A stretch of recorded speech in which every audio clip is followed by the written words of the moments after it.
But, I mean, this is not about personality. This is about very central policy, the whole issue of levelling up. And just to remind people what he said, this is where he said Labour had shoved all the funding into deprived urban areas. That needed to be undone. I have started doing that. He's basically saying he's taking levelling up, levelling down.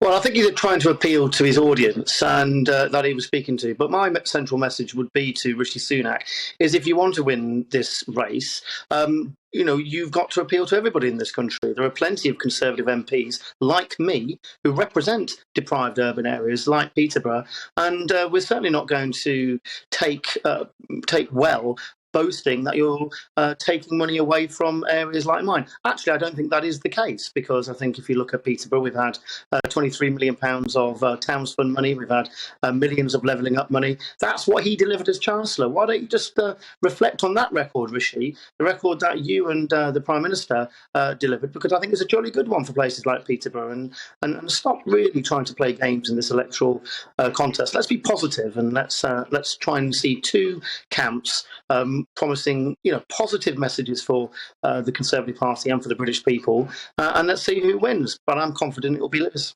So let's ask how on earth you can be positive about the economic situation that's facing both of them, given what the Bank of England said yesterday. The conclusion that many economists, not just Rishi Sunak, have made is that Liz Truss hasn't got a war chest to do anything with. This 30 billion so-called headroom, or the piggy bank in the economy, has now disappeared. It's gone out the window.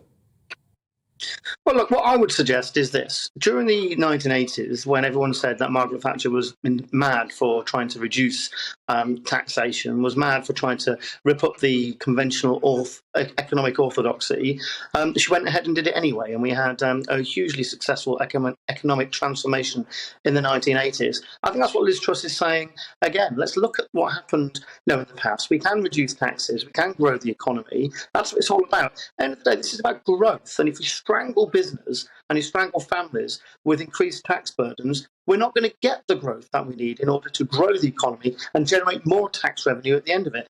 What we've been doing hasn't worked. So let's try this new way of doing things. And it's worked in the past.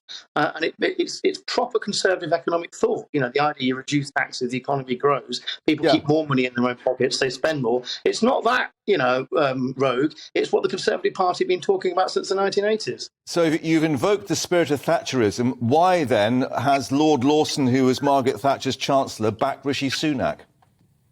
Well, you'll have to ask Nigel Lawson that question. He says because it's the issue of good housekeeping and not actually blowing the budget. Well, this is not about blowing the budget. This is about generating economic growth. And if you generate economic growth, you get more tax revenue. And guess what? When you get more tax revenue, you can spend more on public services. I think that's what this is all about. I think that's central Conservative thinking. And, I'm surprised people are treating this as anything other than that. Yeah, the problem is she hasn't got the time to build those revenues and get that growth. When you get into number 10 and whoever's Chancellor in number 11 on the 6th of September, they're going to have to go for an emergency budget, and the cash is not there to help all these households and business facing the energy price increases.